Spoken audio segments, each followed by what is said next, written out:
I can't think of anything that we've done for ourselves that has had as immediate and as dramatic impact. So let me just share 3 stats with you. First of all, if you take Q4 of last year and Q1 of this year, our inbound meetings have increased by 89%. And actually Q1 is up 260%. The other thing was that we have a 3.6x increase in direct and referral traffic. And then the other thing is that our session time, so the level of engagement, is 35% longer when it comes in from either direct or from AI.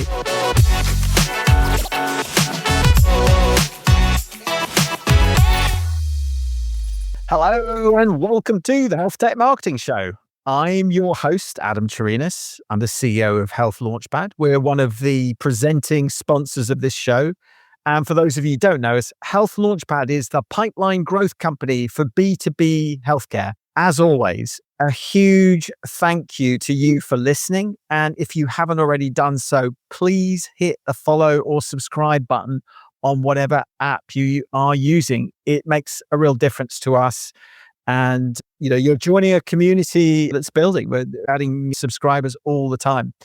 And that's a large part. And a big thank you to our wonderful sponsors, the people at Healthcare Now Radio. Healthcare Now Radio is a 24/7 healthcare only online radio network.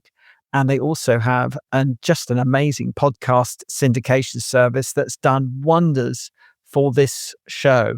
So big shout out to Roberta and Carol for everything you do. We really appreciate you. Now, today's episode is a little different because we're going to get a little forensic on some things that we've been doing for ourselves that's made an impact on our business. And it's something that is relevant to so many people in marketing right now. And that's the impact that AI is happening on buyer behavior and particularly to the way that search works. So some good news is that we've seen, well, good news for us anyway, is that over the last several months, we've been seeing a significant increase in inbound meetings at Health Launchpad. And when we sort of start to dig in the reasons behind it, something keeps standing out. And that's that a meaningful number of the people that who book meetings with us through our website tell us unprompted that they found us through ChatGPT or Claude, not through Google, and not through any outbound campaign that we're doing, but they found us themselves through an AI engine. And we're so delighted to see this because, like many companies, last year was a bit terrifying.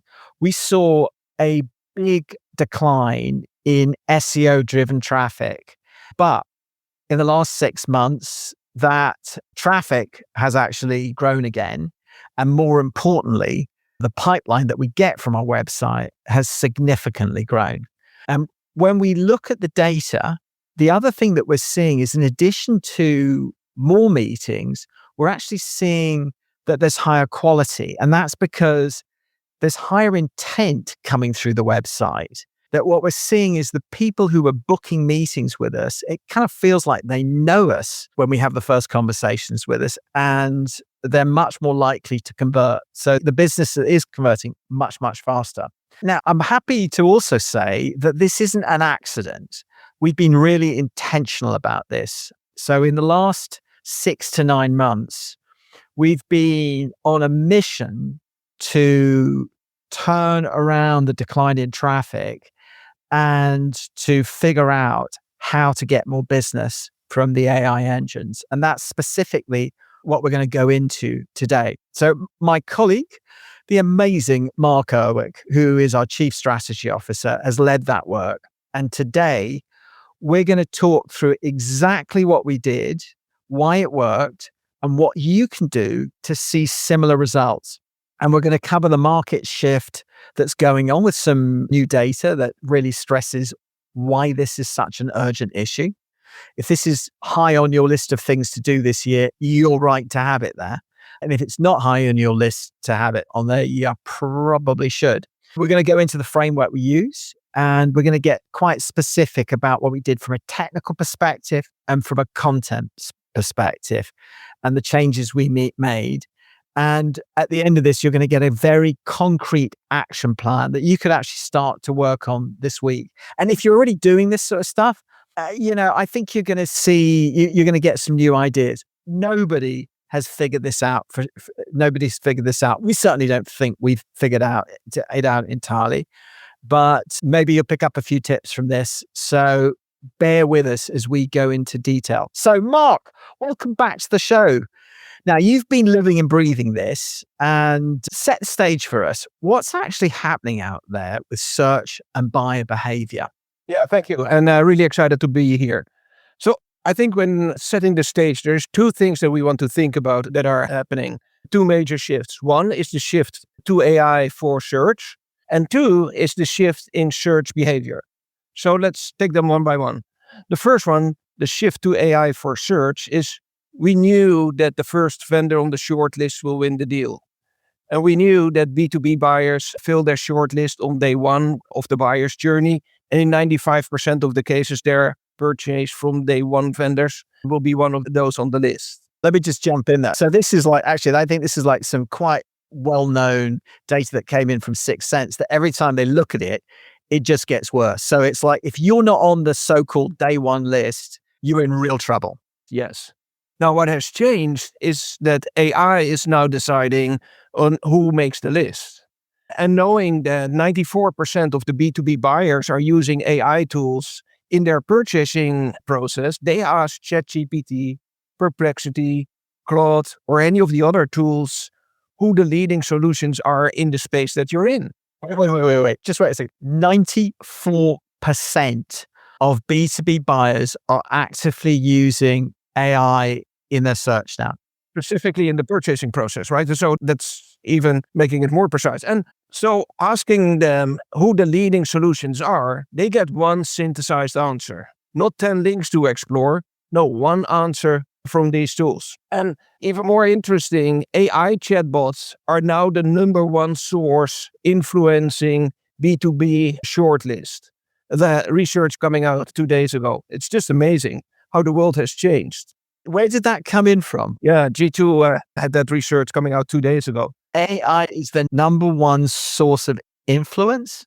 Building the buyer shortlist, yes. Ahead of like review sites, analyst firms, your own websites, like everything else. It's just amazing how the world has changed. And so if you're not in that AI answer, you're not in the deal. There is no page 2, right? Remember what I said, you have this blue links, maybe 10 are listed out there, and people would go through and compare. But now it's completely changed in the world of AI, where you have like one answer. And if you're in there, you're excited. If you're not in there, you don't exist. So that was the first shift. And then let's talk about that second shift in search behavior. If the buyer is not using one of those AI chatbots, but Google search instead, the search is now influenced by AI overview. You've all seen that. It's not happening with every question that you're asking Google search, but the majority, and particularly B2B research, it's happening. So the buyers read that response and no longer click on one of the links. This is what we call zero click. So this is this concept where, hey, an individual does a search, gets the response, and does not click to get in towards the next step. And so zero click is very fast accelerating. Without AI overviews, a third of the searches result in no click. With AI overviews, that jumps towards 43%. And in a full AI, Google AI mode, this hits 93%. And these people are getting their answers and not visiting anybody's website. So just to pause there a second. So what we're saying is that 95% of B2B buyers are using AI in the purchasing process. Yeah. And if they use AI, 90% of the cases when they use AI, they don't click through to a website. Yes. And so the 93% in AI mode is not clicking anywhere. And people start to worry, but I think that is actually the wrong thing to panic about. The real story is the role of your website has now changed, fundamentally changed. For 20 years, we built websites for humans. And this concept is the thinking that your prospects, people who are interested in your solution, would visit your website, they would read, they would get convinced, they fill out a form, and now you have a lead. Like, I've managed marketing teams in the last 20 years, and that was the concept, right? And now that mental model of driving people towards your website, getting them convinced, converting them there, if you are operating under that assumption, there's a big flaw, because your website now serves two audiences. That is, yes, there's still human traffic, but more important, or at least equally important, the AI crawlers. The AI crawlers are the gatekeepers, basically. They read your site, they interpret what you do, and they decide whether you're credible and whether to cite you or not. And if you're not cited, you're not in the conversation, and the buyer wouldn't never even know that you exist. So the wrong question to ask is how to get that clickback. And coming back towards your earlier point, Adam, it's like, hey, we see a drop in traffic. It is not so much, well, we need to do more on SEO. No, the change to make this is this mental shift is your site written so that AI can understand, trust it, and cite it?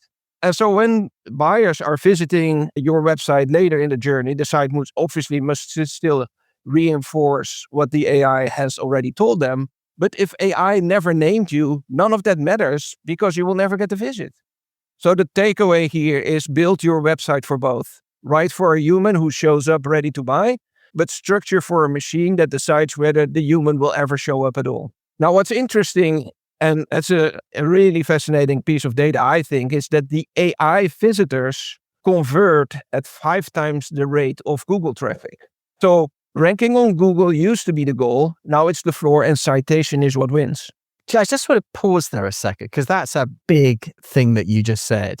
So what was the 5 times again? So that is really interesting. The question is why, right? There's like 5 times. Well, that sounds amazing, and it's really good. But really, the reason behind this is that the Google visitor is still in the shopping phase, right? They're still comparing, they're still browsing, whereas the AI visitor is pre-qualified, pre-sold, like got his advice from the AI engine, whether that is Claude, Perplexity, or any other tool. Like, it's not just, hey, that link is better, but it's an educated link. Here is the reason why you need to go there versus one of your competitors. So it's really critical. So that buyer is no longer asking the question, should I consider them? But they are asking, are these the right guys? So you get fewer visitors, but far more pipeline. So here's the interesting thing that's happening now. The shortlist is built in a conversation that you are not part of. By the time that your team sees any signal, the decision of who is in the running has already been made, right? So you didn't lose the deal. You were never even part of it. There's no form fill, no anonymous site visit, no intent spike. And the most important moment in the buyer's journey is now invisible to you. So really, in that fundamental shift, you need to rethink how you approach it. It's not so much about recapturing demand, but it's more about making sure that you're being named, being listed, being cited before the demand ever even surfaces. And if the AI engines don't know you, don't understand you, or don't trust you enough to cite you, well, obviously your leads will dry up, your pipeline will dry up, and sales will blame it on everything else except for the real cost. It's interesting, though. So thinking about this, that companies who have shifted away from a volume-based metric, so number of leads, to more of a quality-based metrics, they might have even got rid of the whole notion of MQLs, are in a much better position to make the change, right? Because you're not back to your earlier point about what it used to be like when you were in the marketing leadership seat at various companies, is you're no longer counting the number of clicks you get to the website, or necessarily even the number of form fills that you get. What you're focused on is what happens later, which is getting higher quality opportunities, which is a bit nerve-wracking, right? Because you're waiting a lot longer for the opportunities to show up, and you're counting that you've done the right things to get people to show up. And so, blowing our own trumpet right now, our own trumpet, is that the things that we've been doing over the last year seem to have helped in making sure that we're getting on the day one list.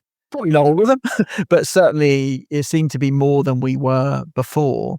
And the net result is that we're actually getting more traffic, but maybe more importantly, we're getting better quality of traffic, and it's resulting in more pipeline, more opportunities. So if you think about this change in buying behavior, the change of the role of your website, I really like the way that you're describing that, Adam, because the connection is now not just, well, we need to measure it in a different way and there is a longer sales cycle, but actually all of this has an impact towards what is the role of your website, what are you going to disclose, and that is definitely not just a marketing discussion, it's a C-suite discussion, because what's changing is the content that you put on your website related towards your solution.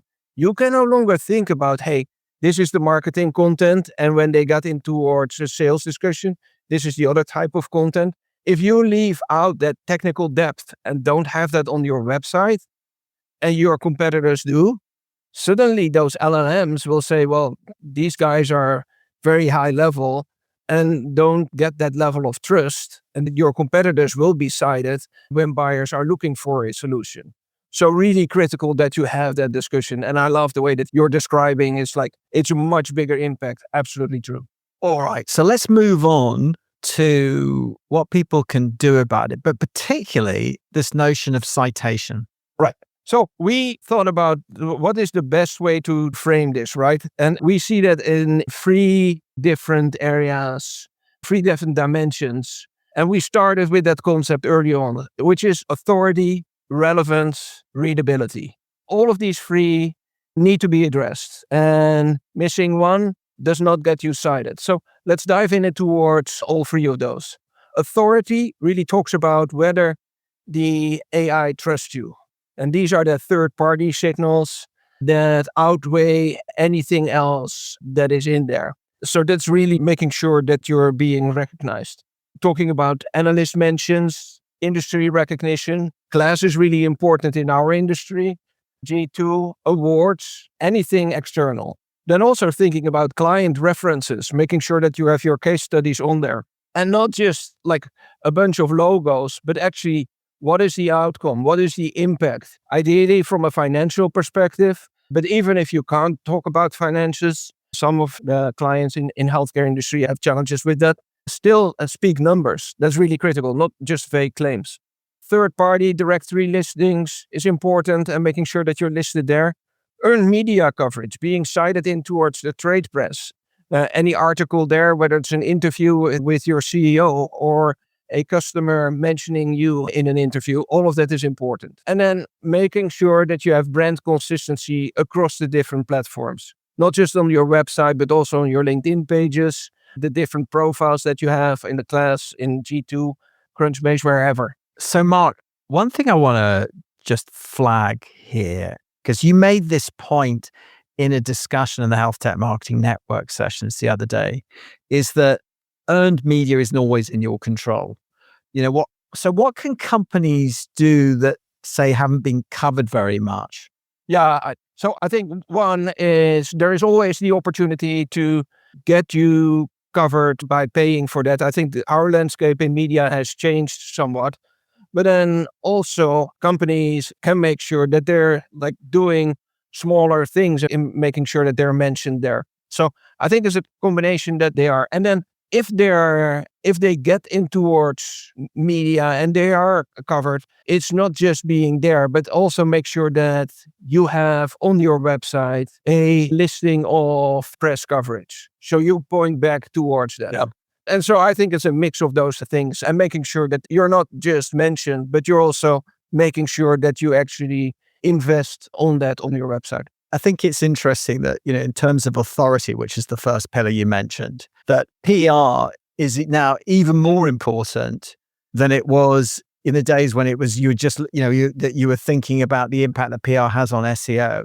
When it comes to AI optimization, PR can have a potentially even greater impact. Right.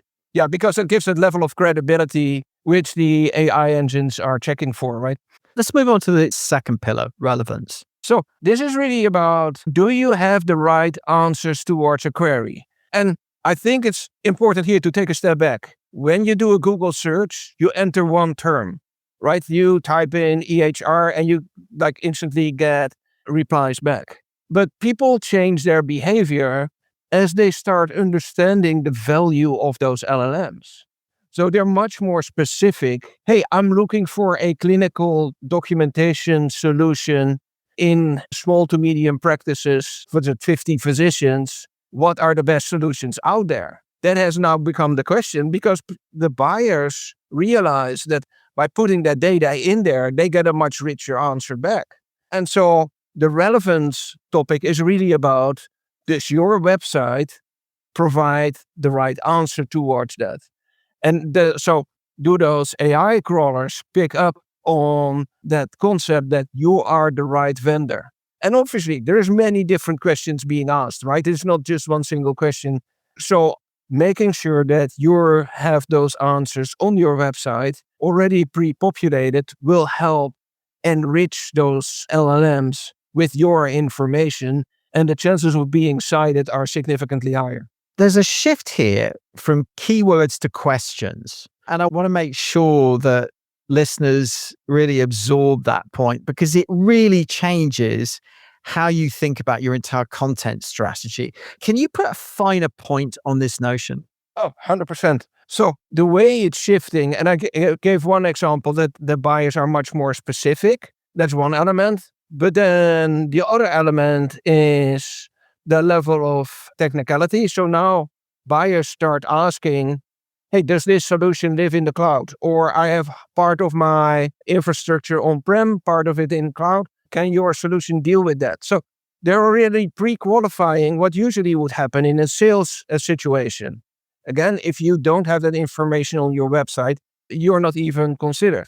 I did an interesting project for one of our clients where I basically asked both ChatGPT and Claude, create a matrix with the most important elements that we should consider buying a particular category of products. And Adam, the result was just fascinating. I get a full matrix, a full Excel with 8 different columns in there, and the 4 different vendors were evaluated on that. It was just unbelievable. And so the richness of information coming out of that is all based on public information, and particularly is coming from your website. Again, if that information is not in your website, if your corporate decision was, well, that's typically for the SEs to talk about, we don't put that on the website, you're out. You're not even considered because now the buyer doesn't see that information and don't think that you're the right fit. Absolutely fascinating. Okay, so we've talked about authority, we've talked about relevance. What's the third one?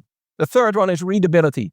And this talks about, can the AI actually read you? So this is a technical dimension, and this is really where a lot of companies have a silent problem and they don't even know about that.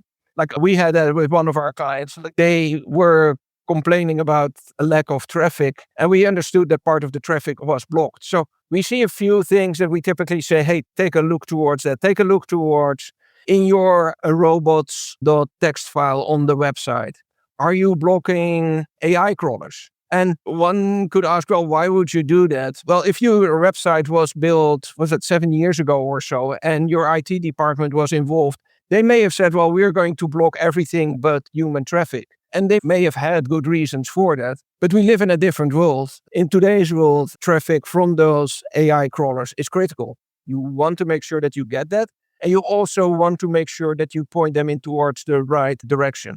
We have this LLMS text file as well that's more educating those crawlers about what is the audience that you serve, what is the solution, what's the impact that you have. Other things that we're looking at is like the way that you have images on your website. But even there is some things that are very SEO similar, like the site speed and those type of things. Like if you have errors on it, you have similar problems as SEO. I think it's particularly interesting that because when we're going to get into it a little bit later on, but when we did the work on our own site, we were having problems from an SEO standpoint that weren't just related to the what the impact of AI. It's just there was stuff that needed to be cleaned up from a technical perspective. And so you actually, if you do the work, you really do the work from a technical SEO perspective, sort of technical perspective, you benefit from both the upside from an SEO standpoint and from an AI standpoint.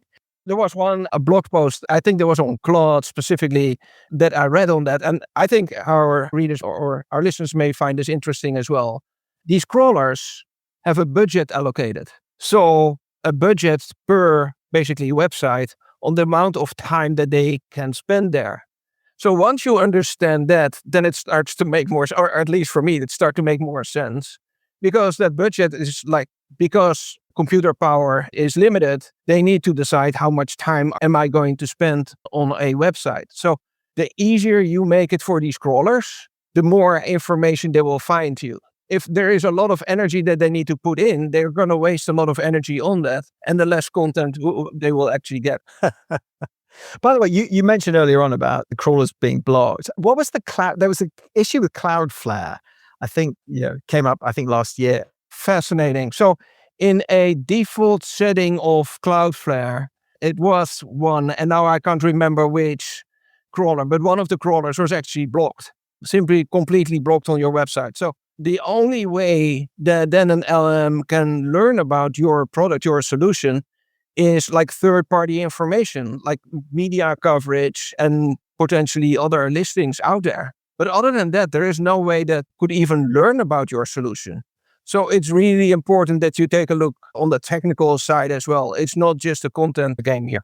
Okay. Anything more you want to say about readability, or should we just move on to what we did? Let's get into the specifics. Yeah, no, I think we should know what we did. Yep. Yeah. Okay. Let me talk about the technical side first, and then you can talk about the content side. So we did look towards a number of the things that I mentioned. The robots text file, making sure that GPT, Claude, Perplexity, all are allowed and that they have access towards it. We didn't have an LLMS text file, and you can read up on that. There is an interesting perspective. Different engines deal with it in a different way, but it's a simple text file basically that points the AI systems towards your most important content. We started to add schema markup on key pages. And this is really important because it helps to understand what is the information there and have it categorized in a way that the AI engines can quickly build tables and better understand the information is on there. So it will basically communicate, because it may sound a little bit abstract, but this will basically communicate, hey, this content is structured, authoritative, and citable. Doing checks on server side, like how the pages are rendering, is the content rendering in a specific way so that the crawlers can understand this. And sometimes this is specifically related towards the content. But a few things to think about here to make it a little bit more practical, so it's not all so abstract. But for instance, if you have images, are these images, is there text with the images so that the crawlers can understand what you're trying to depict? There's no point having a page with 40 logos of your clients if you don't have underneath actually tagging that these are your clients. In a similar way, there's beautiful ways where you have sliders and other fancy tricks that you can do on your website. That's all fine, but make sure that your crawlers can read that. So I think those were from a technical perspective, the most important things. Yeah, it's interesting. There's always a debate when you talk to sort of people who've been doing SEO for a couple of decades, right? So as long as there's been SEO, many of them are actually saying, well, it's, I get everybody's concerned about AIO, but from in terms of what you do, there's not that much difference between SEO and AIO. And I think from a technical perspective, there's some there's some merit to that argument. But I think the lesson that we learned is that it's just important to, the sort of AI engines are even less forgiving than Google's crawlers in terms of how you show up. And so what we found is that the impact from a technical standpoint of really optimizing the site, of degunking, removing stuff that slowed down page rendering, that kind of stuff has made a dramatic increase in terms of the traffic that we're getting both from SEO and from AIO. One of the things that I've always felt with SEO is that you kind of expect it's about 90 days until you're going to see an impact. You might see some sort of early signals within 60 days, but it's usually like if you do an SEO optimization, an overhaul, it usually takes about 90 days. What did you expect and what did we see in terms of impact? I think that those are two different questions. First, what did I expect? And then what was the impact? So let's first take what I expected. So I really had hard times setting expectations here because, hey, I've been in healthcare IT for the last 30 years or so, and I've seen a lot of like next new big things.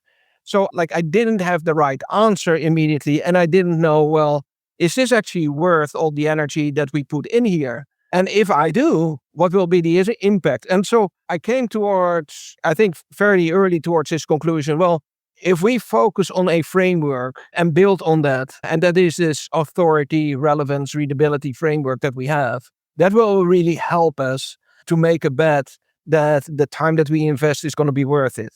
So I didn't know what to expect in terms of timeline. Is this going to be 30 days, 90 days, 6 months? I've done website rebuilds where it took more than 8 months before we got traffic back. So I know that it sometimes is really hard.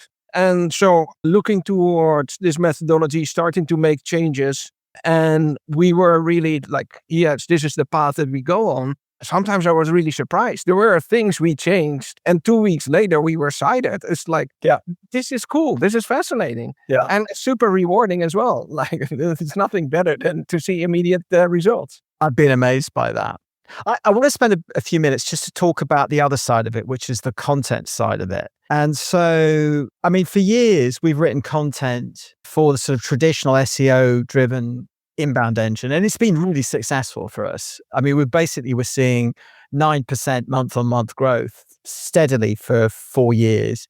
And then that started to tail off towards the end of 2024 and really started to decline last year.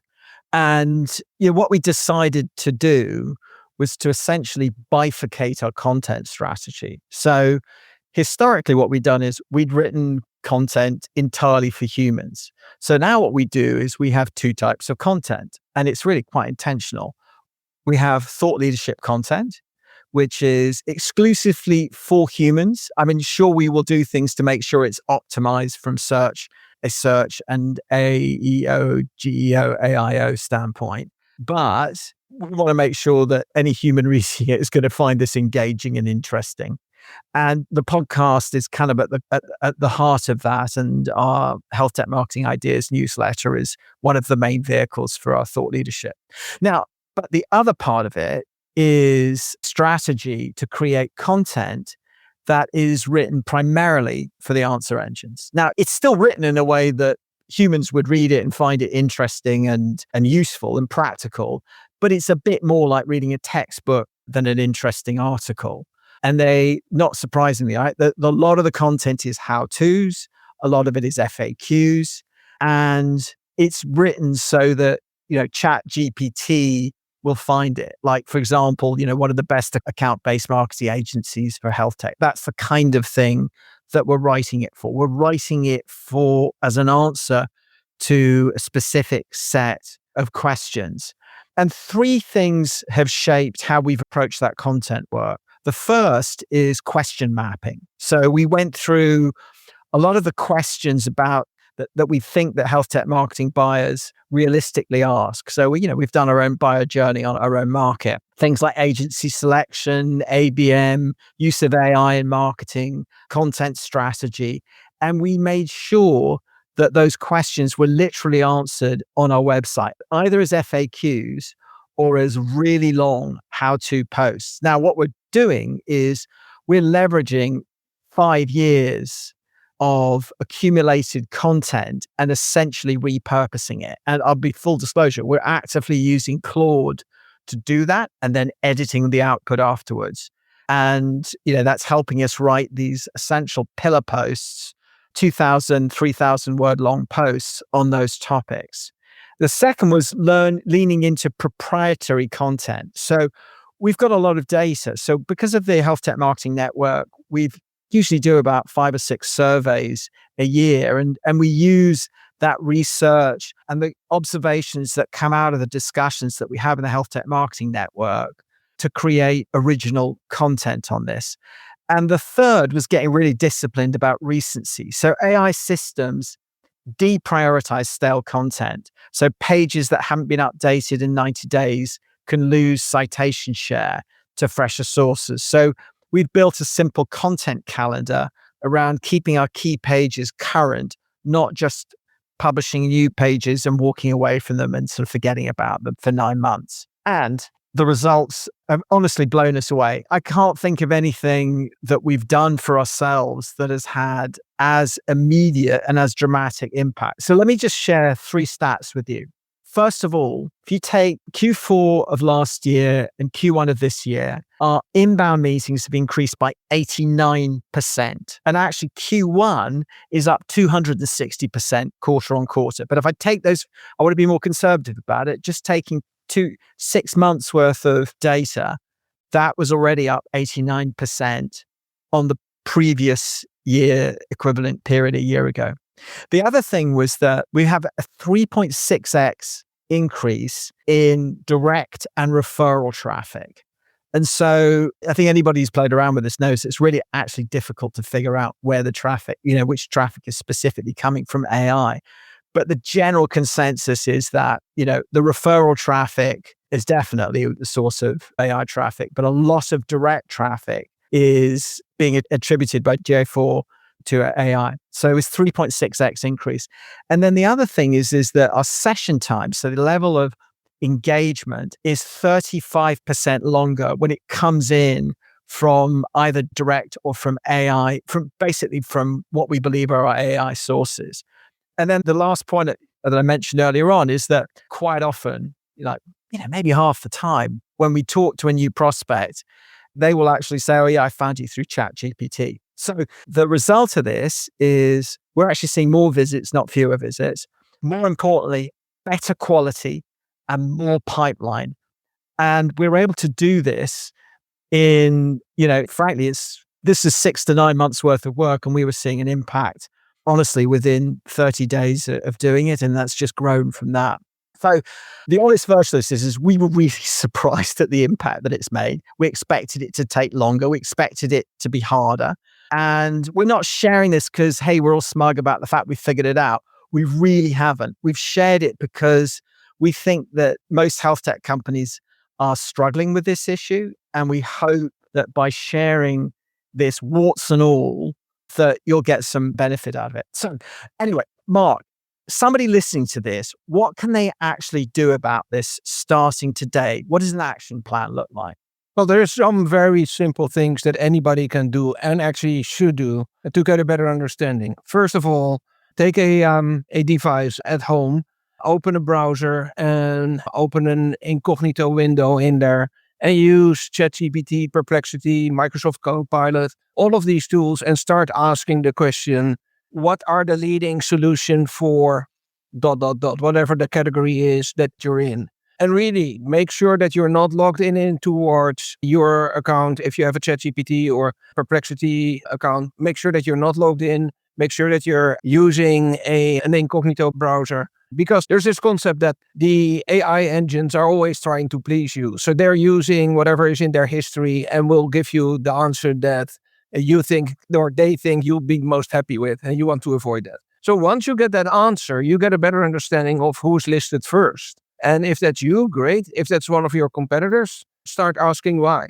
And so that gives you a first check-in. You can do the same thing as I mentioned, like go a level deeper and ask for a comparison chart or something like that. Check if your website has a robots.txt file. That's the second thing. Very easy to do. Anybody can do that. It's just opening your browser, go towards your website, after your website /robots.txt.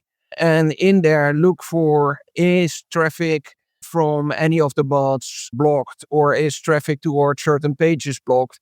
And is that setting according to what you want it to do? The third thing is check whether you have an LMS file. This is relatively new, started about a year ago. Websites popping that up and towards their website to provide more information. Now, what's interesting is what is documented versus what in general, we believe, or people who are working in this space believe is working. So it documented is very little. If you go towards either Google, ChatGPT, and look towards their documentation, there is either little or nothing written about it.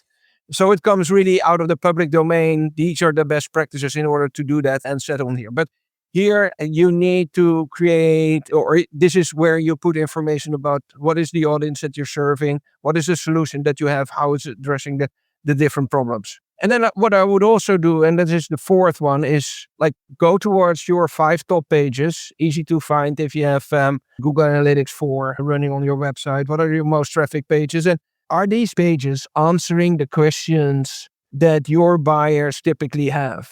And Adam, you mentioned something great. It's like, hey, yeah, we know what questions there are. You may not know that. Go towards your BDR team or ask your sales reps, what are the first 3 questions that your prospects are? And that typically is very helpful in making sure that those questions are answered, because those will be very similar towards the questions that people will ask an LMS to find and to evaluate you as a vendor.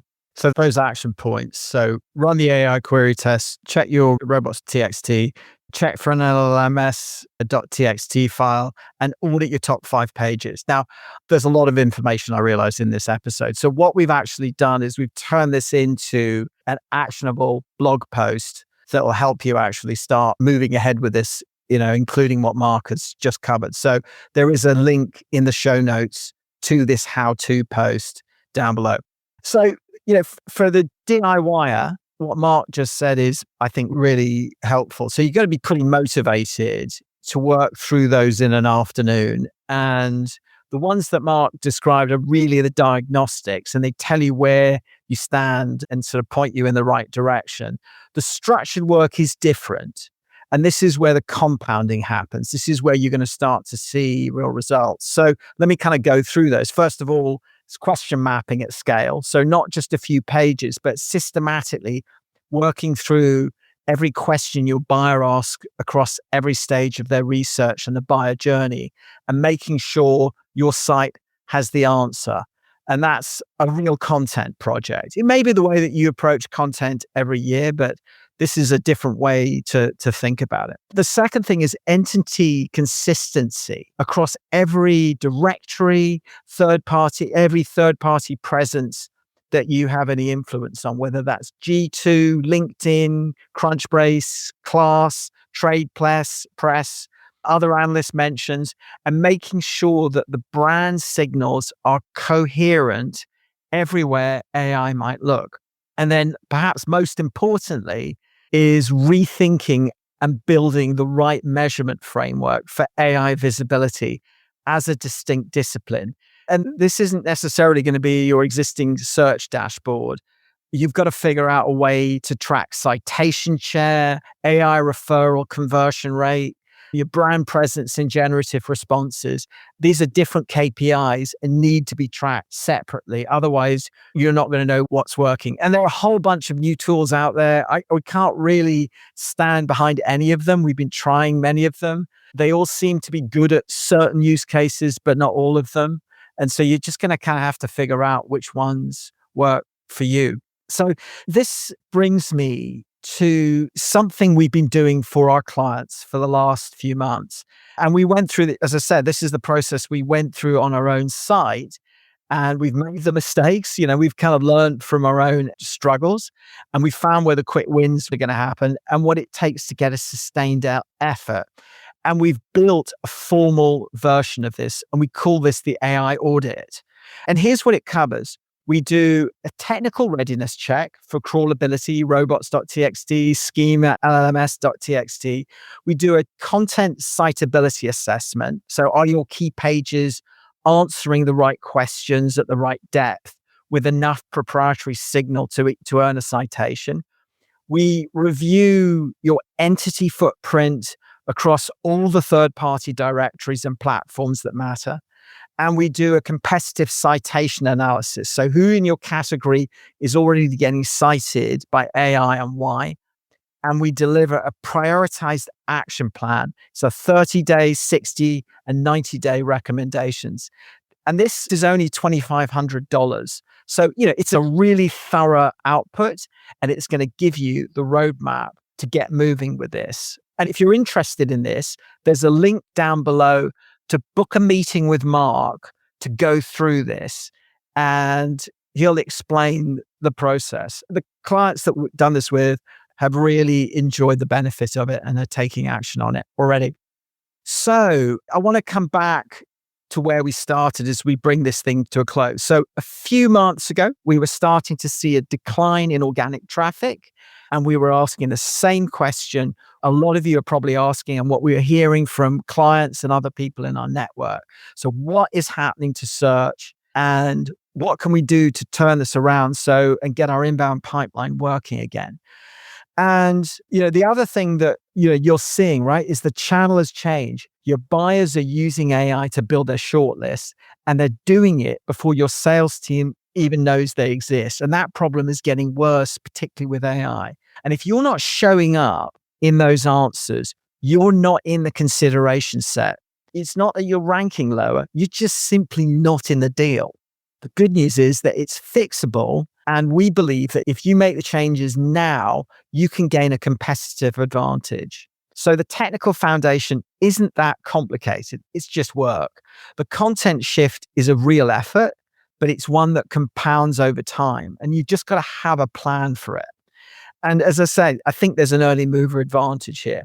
So I think with that, I want to give a big thank you to Mark for walking us through the technical side of this and for figuring all this stuff out. I'm just blown away with the enthusiasm that you attacked this problem 6 months ago, the tools that you've built to help us do this, and for helping us experiment on our own site, because that, took some confidence in the approach, and it's really paid off. So if you found this episode to be useful, please share it with a colleague in the health tech marketing space, one of you, maybe somebody on your team, maybe somebody at another company, anyone you think is wrestling with this issue. And again, please do subscribe. And if you think this episode was any good, give us a rating. You can do it. Every app has a different way of doing it, but you giving us a 5-star rating makes a huge difference to getting this podcast found by other people in the community. So with that, I will bid you all farewell. And until the next time, I'm Adam Turinas, and this is the Health Tech Marketing Show.